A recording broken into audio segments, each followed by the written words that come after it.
এ কেমন নূর পেলে ও গো মা আমিনা, ও গো মা আমিনা, তোমার লালের ছোঁয়ায় ধন্য এ জামানা, ধন্য এ জামানা। এ কেমন নূর পেলে ও গো মা আমিনা, ও গো মা আমিনা, তোমার লালের ছোঁয়ায় ধন্য এ জামানা, ধন্য এ জামানা।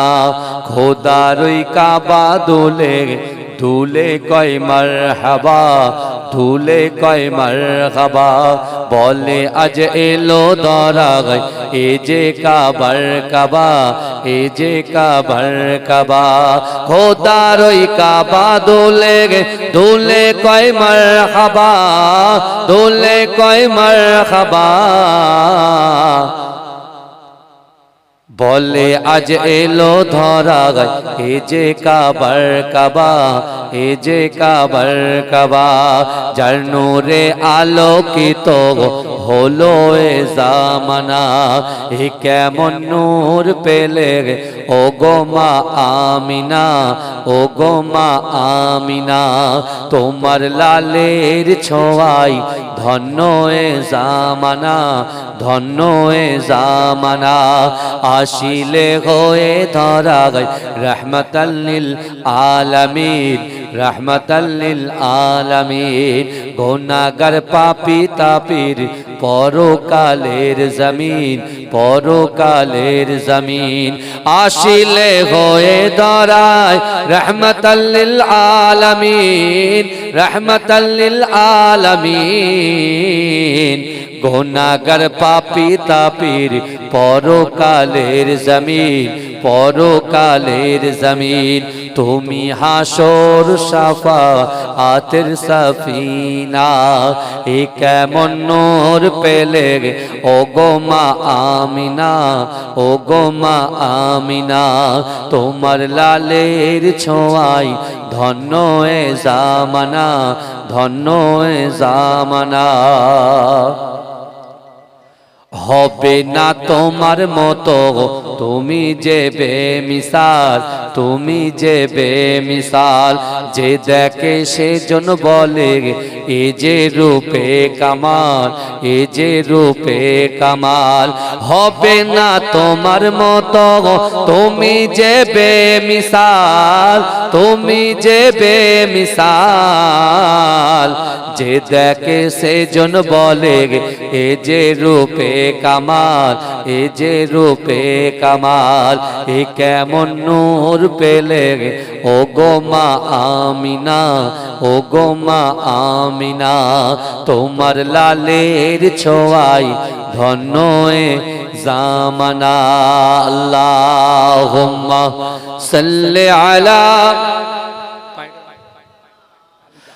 আল্লাহর নবী, হায়াতুন নবী, আল্লাহর নবী খাতামান নবী।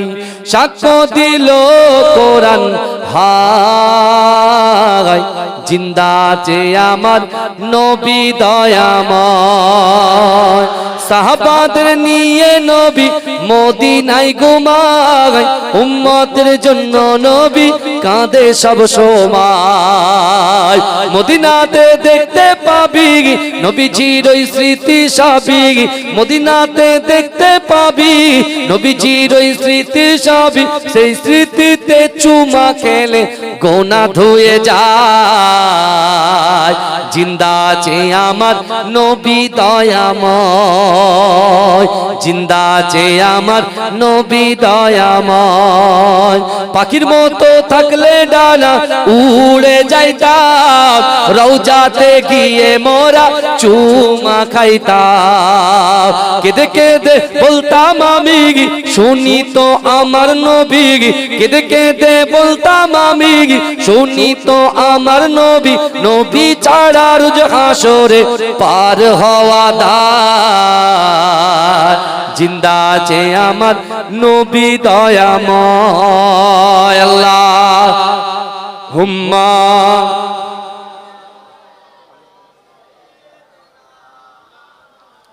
এই বাবু সাউন্ডটা বাড়াও।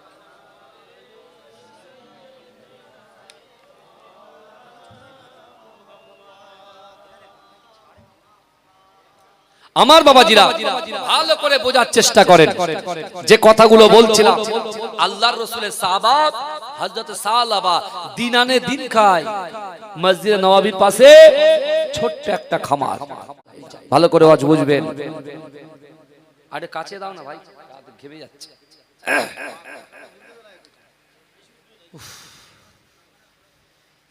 এদিকে ঘোরা, এদিকে ঘোরা, এদিকে।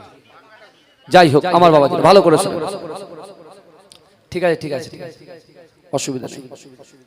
আমার বাবাজিরা ভাইরা জানা আইসক্রিমের ভিতরে ডুবে থাকলে ভালো হয়, এরকম একটা অবস্থা। যাই হোক আমার বাবাজিরা ভালো করে বোঝেন, একদম শর্টকাট আমি বলে দিচ্ছি। তা আল্লাহ রাসূল সাল্লাল্লাহু আলাইহি ওয়াসাল্লাম বলছেন আমি ধনী হতে চাই না। এবার ও পাল্টা বলছে ইয়া রাসূলুল্লাহ, যারা গরিব, মদিনাতে যাদের খাওয়া হয় না, যাদের বস্ত্র নেই, যাদের অর্থ নেই, যাদের সম্পদ নেই, যাদের কেউ তাদের পাশে দাঁড়ায় না, ইয়া রাসূলুল্লাহ আপনি দোয়া করুন আল্লাহ যদি আমাকে ধনী বানিয়ে দেয়, আমি মানুষের সঙ্গে মানুষকে সহযোগিতা করব।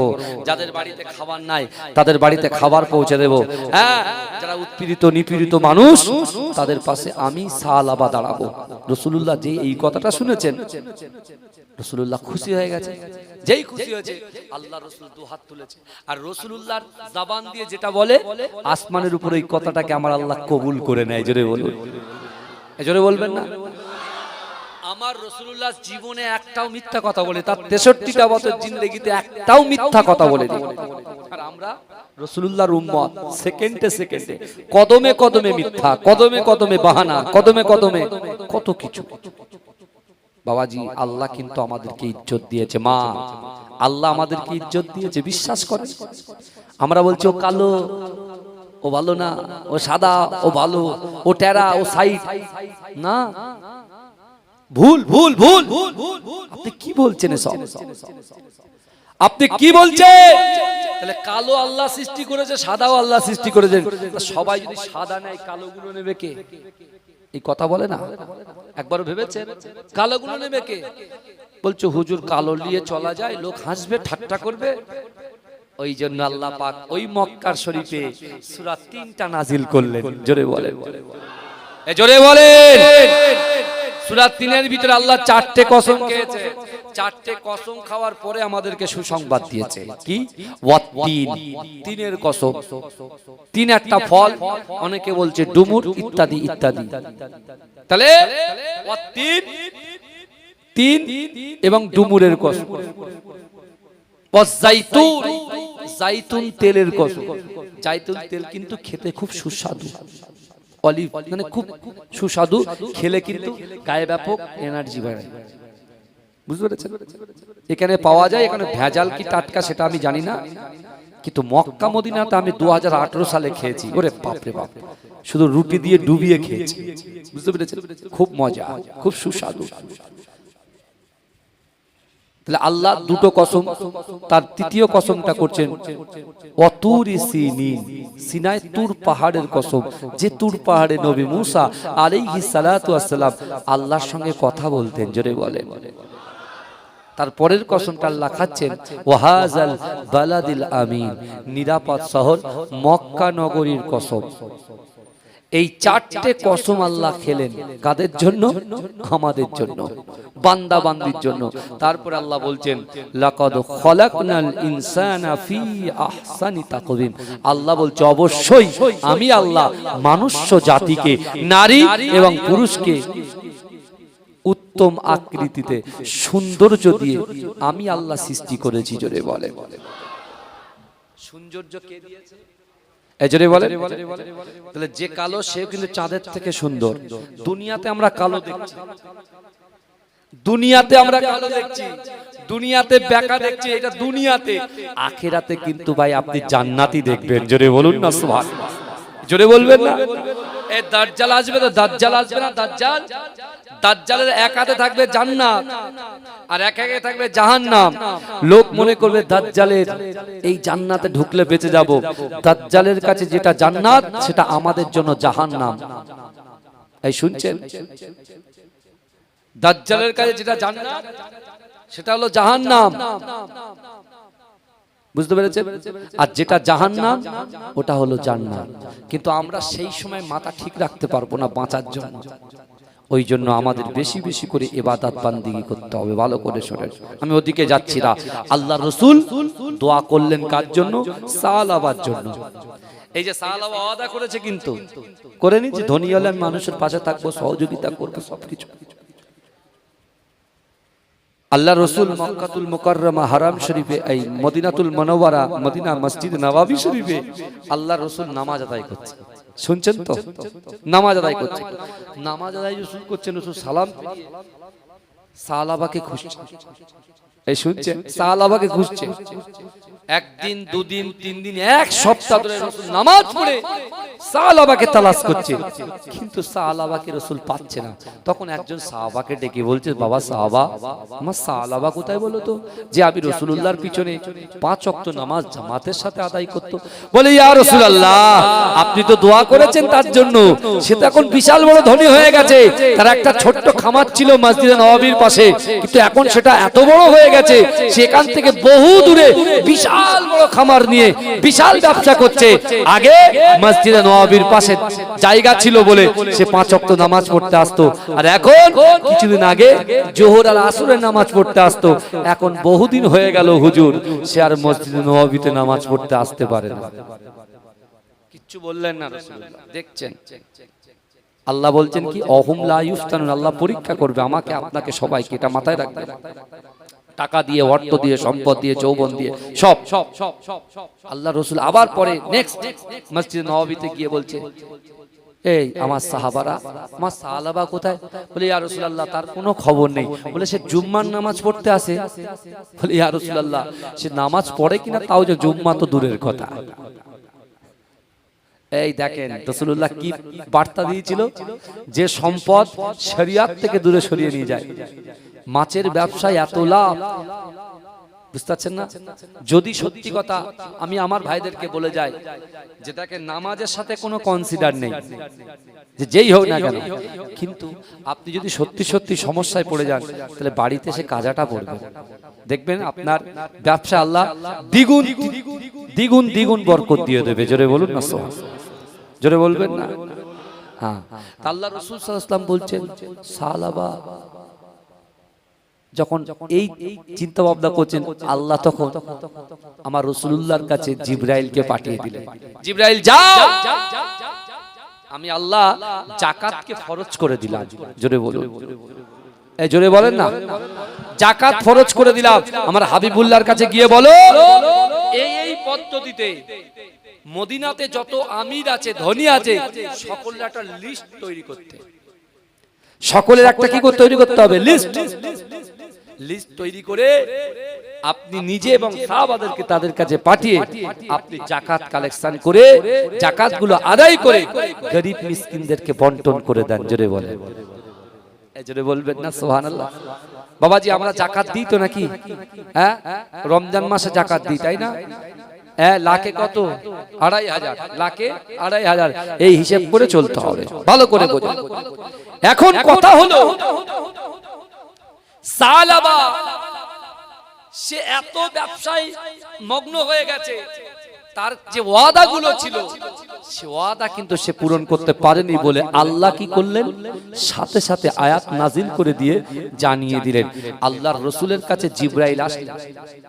আমার ভাই জানেরা, এ নবী পাকের উম্মত উম্মতিরা, এ নবী দেওয়ানারা, জিবরাইল এসে আল্লাহর রাসূলকে বললেন, ইয়া রাসূলুল্লাহ, ইয়া হাবিবাল্লাহ, হুজুর, না না না, আল্লাহ পাক যাকাতকে ফরজ করে দিয়েছে। ইয়া রাসূলুল্লাহ, হাবিবাল্লাহ, মদিনার জমিনে আপনার যত ধনী সাহাবা আছে সকলের নামগুলোকে এক জায়গায় করুন। আল্লাহর রাসূল জিবরাইলের কথা শুনে, ও যুবকেরা, আল্লাহর রাসূল ধনীদের একটা লিস্ট বানালেন। কিন্তু ও ভাই জানেরা, একটু ভালো করে বোঝার চেষ্টা করেন। আল্লাহর রাসূল যখন লিস্ট তৈরি করলেন, ধনীদের ভিতরে সব চাইতে 1 নম্বরে সাহাবার নামটা উঠে এসেছে। কার নাম উঠে এসেছে এক নম্বরে? সালাবার নাম। কারণ রসুল যে দোয়া করেছে, আজও মদিনা শরীফে রসুল আমাদের জন্য কাঁদছেন, আমাদের জন্য জানেন। আমার বাবাজিরা, আল্লাহ রসুল সাল্লাল্লাহু আলাইহি ওয়াসাল্লাম সাহাবাদেরকে পাঠালেন, কিন্তু রাসূলুল্লাহ সাহাবার কাছে গেলেন না, তার অন্য সাহাবাদেরকে পাঠালেন। এই লিস্টের ভিতরে আল্লাহর রাসূলের জামাতা হযরত উসমান গনি রাদিয়াল্লাহু তাআলা আনহু ছিলেন। জোরে বলুন না সুবহানাল্লাহ। আল্লাহর রাসূল উসমান হুজুরের কাছে পাঠিয়েছেন, সাহাবারা গিয়েছেন, উসমান হুজুরের কাছে বলেছেন বিষয়টা যে আল্লাহ যাকাত ফরজ করেছে, রাসূলুল্লাহ লিস্ট তৈরি করেছেন, আপনার কাছে যাকাত আদায় করতে এসেছি। ঠিক এই সময় কি বলছে জানেন? এই সময় বলছে, উসমান গনি হুজুর বলছে, বলে যা যাকাত হয় সেটাও নেন, আর যদি বেশি লাগে সেটাও নিয়ে যান। জোরে বলে। আচ্ছা, আল্লাহর কাছে যেই গিয়েছে, আল্লাহ দেখে বলছে এ তো জিজিয়া কর আদায় করার মতো হয়ে গেল না, আমি রাসূলকে গিয়ে একটু বুঝিয়ে টুজিয়ে দিয়ে আসবো। ওরে বাপ রে, ও আল্লাহ আল্লাহ রাসূলের উপরে আঙ্গুল চালাচ্ছে, এত পয়সাওয়ালা হয়েছে সে, বুঝতে পারছে না। আল্লাহ ফের আয়াত নাযিল করে দিয়েছে, ফের আয়াত নাযিল করে দিয়ে বলছে, যাও এ জিবরাইল চলে যাও, আমার হাবিবুল্লাহকে গিয়ে বলো যারা লোক দেখানো কারবার করে, যারা আল্লাহ আল্লাহ রাসূলের বিরুদ্ধাচরণ করে, আমি আল্লাহ তার দানকে অ্যাকসেপ্ট করি না, তার যাকাতটাকেও গ্রহণ করি না। যাও হয়ে গেল। তুমি ওয়াদা করেছিলে, আল্লাহ দিয়েছে, তুমি ওয়াদা ফুলফিল করতে পারোনি, আল্লাহ এবার কি করে নিচ্ছে দেখেন। হ্যাঁ, আল্লাহর রাসূল সাল্লাল্লাহু আলাইহি ওয়াসাল্লাম পুরো ঘটনাটা সাহাবাদের মাঝখানে যখন বললেন, এই সাহাবার একজন আত্মীয় সে জায়গায় ছিল, সে সোজা ঘোড়া ছুটিয়ে চলে গেছে। বলে, সাহাবা কি ব্যাপার হলো তো, তুমি গরীব ছিলে, আল্লাহর রাসূল তোমার জন্য ধনী হওয়ার জন্য দোয়া করেছেন, তুমি এখন মদিনার 1 নম্বর টপ র‍্যাঙ্কের ধনী, আর তুমি তোমার ওয়াদা পূরণ করতে পারলে না, আর তোমার যাকাত তো আল্লাহ গ্রহণ করবে না। বলে চলেন না, আমি বেশি করে নিয়ে যাব, সব ঠিক ম্যানেজ হয়ে যাবে, ঠিক ম্যানেজ হয়ে যাবে। রাসূলুল্লাহ মসজিদে নববীতে নামাজ পড়ছেন, সাহাবা দুম্বা উট যত ছিল সব ভিড় করে নিয়ে এসেছে। আল্লাহ রাসূল নামাজটাকে সালাম ফিরিয়ে সাহাবাকে বলছে, সাহাবা যাও, আল্লাহ তোমার এই মালকে কখনো অ্যাকসেপ্ট করবে না, গ্রহণ করবে না, যাও তুমি বেরিয়ে যাও, সব শেষ। আমার ভাইরা দেখেন, আল্লাহর রাসূলের সাহাবাদের যদি এই অবস্থা হয়, তাহলে আমরা তো ভাই দুনিয়াবি ক্ষেত্রে যা কিছু করছি, আমাদের অবস্থা কি হবে? এই শুনছেন?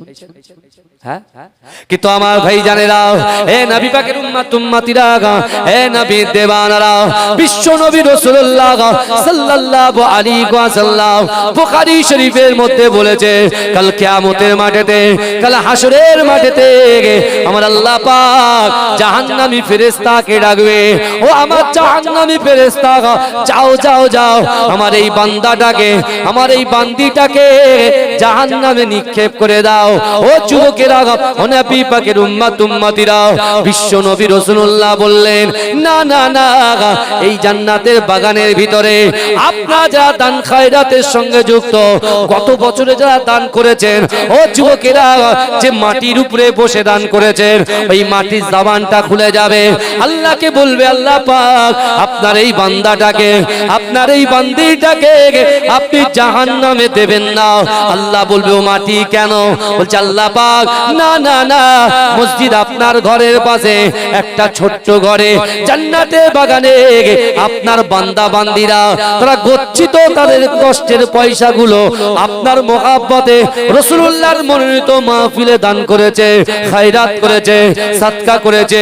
ওগো রব্বুল আলামিন আল্লাহ পাক, আমি মাটি সাক্ষ্য দিলাম, ওই বান্দা শুধু দান করে ক্ষান্ত হন নাই, ওই বান্দা বান্দি তারা আল্লাহ আপনার প্রশংসা করেছে, আপনার রাসূলের উপরে দরুদ পড়েছে। ওগো রব্বুল আলামিন আল্লাহ পাক, আমি মাটি সাক্ষ্য দিলাম, ওই বান্দাকে আপনি জাহান্নামে দেবেন না।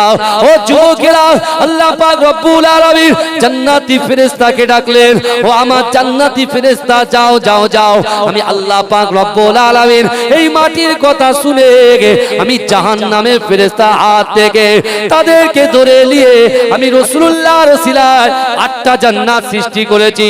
ওই 8টা জান্নাতের ভিতরে সবচাইতে বড় জান্নাত জান্নাতুল ফেরদাউসে তাদেরকে প্রবেশ করিয়ে দাও। এজন্য বলেন না সুবহানাল্লাহ। গত বছরে এই মাটিতে বসেই কিন্তু আপনারা ওয়াজ শুনেছেন, কোরআন শুনেছেন, হাদিস শুনেছেন, বয়ান শুনেছেন, রিওয়ায়াত শুনেছেন, এই মাটিতেই দান করেছেন। আর এই মাটি বলছে আল্লাহ আপনার এই বান্দা তারা মুক্ত হস্তে দান করেছে, অর্থাৎ এই জান্নাতি জান্নাতি জান্নাতি জাহান্নামী নয়। আমার ভাইরা, তাই আসুন আমাদের মরা পিতামাতা যারা কবরে গেছে সেই মরা পিতামাতার দিকে খেয়াল করে, দাদা দাদির দিকে খেয়াল করে, আগামী বছরে আমি গুনাহগার রাকিবুল আজিজ বখতিয়ারি আপনাদের কাছে আপনাদের পীরের আওলাদ হিসেবে এসেছি, বাপের নাম ধরে মায়ের নাম ধরে দোয়া চাইবো।